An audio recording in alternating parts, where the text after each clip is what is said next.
শুভ সন্ধ্যা বন্ধুরা, আমার চ্যানেলে তোমাদের সবাইকে আরেকবার স্বাগত জানাই। আজকে ছিল 29শে এপ্রিল 2026, মানে ভোটের দিন। সন্ধেবেলা আমাদের আর কোনো কাজ ছিল না, ছুটির দিন ছিল, তাই আমরা বেরিয়ে পড়েছিলাম আমার গাড়িটাকে পুজো দিতে। তো আমরা যাচ্ছিলাম কালীঘাট। সুন্দর ওয়েদারে ভালোভাবেই পৌঁছে গেছিলাম কালীঘাট মন্দিরে। এই যে মায়ের মন্দিরের ঢোকার গেট। এই যে এরা দুজন বসে আছে, এরা দুজন না, এদের সাথে আরও অনেকে আছে যাদেরকে আমি প্রত্যেকবার এলে খুবই আদর করি। আর এই যে গাড়িটাকে আমি ঠিক জায়গায় পার্কিং করে দিয়েছি পুজো করার জন্য। আর এই চাবি রিংটা আমি অনেকদিন আগেই পছন্দ করে কিনেছিলাম, তো আমার নতুন গাড়ির চাবি রিং হিসেবে এটাকেই আমি চুজ করেছি। যাই হোক, তো আমরা ভেতরে গেলাম। অন্যান্য দিনের থেকে আজকের ভিড়টা অনেকটাই কম ছিল। তো সুন্দর করে আমি বেশ লাইনে দাঁড়িয়ে ঠাকুরের সমস্ত কিছু মন্ত্র পড়ে আমাদেরকে পুজো দেওয়ালো। এটা হলো মায়ের মন্দিরের, মায়ের যে গর্ভগৃহ তার ঠিক পিছন দিকটা।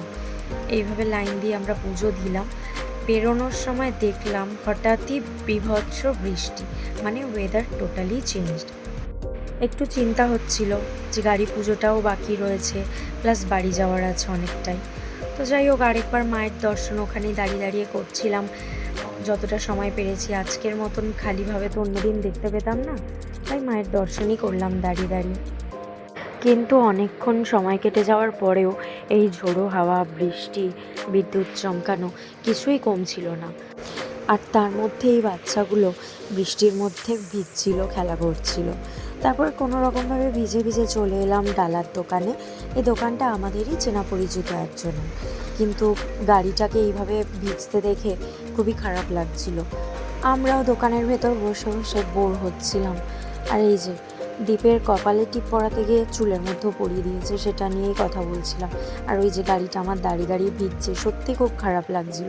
তো এত কিছু হওয়ার পরে সময় তো কেটে গেছিলো, কিন্তু এই বৃষ্টি থামার নয়।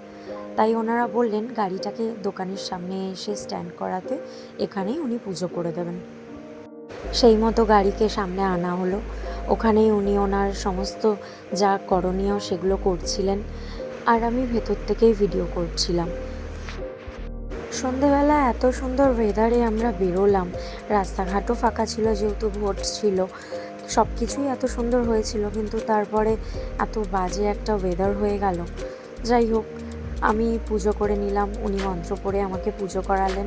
সব কিছু খুব সুন্দরভাবেই সম্পন্ন হলো, কিন্তু মাঝখান থেকে এই বৃষ্টিটা হঠাৎ করে এসেই সব কিছু যেন ঘেঁটে দিল। কি জানি, কপালে হয়তো এটাই ছিল। যাই হোক, এরপরের ব্যাপারটা হচ্ছে নারকেল দিয়ে পুজো করা। এটা আমার খুবই ভালো লাগে, কিন্তু নারকেলটাও আমারই ফাটানোর কথা ছিল, কিন্তু বৃষ্টির জন্য উনি বললেন আমি ফাটিয়ে দিচ্ছি, আপনাকে আর বৃষ্টিতে বাইরে আসতে হবে না। তো এইভাবেই আমাদের গাড়ি পুজো সম্পূর্ণ হলো, কিন্তু বৃষ্টি আর থামলো না, তাই আমরা ভিজে ভিজেই বাড়ি ফিরলাম।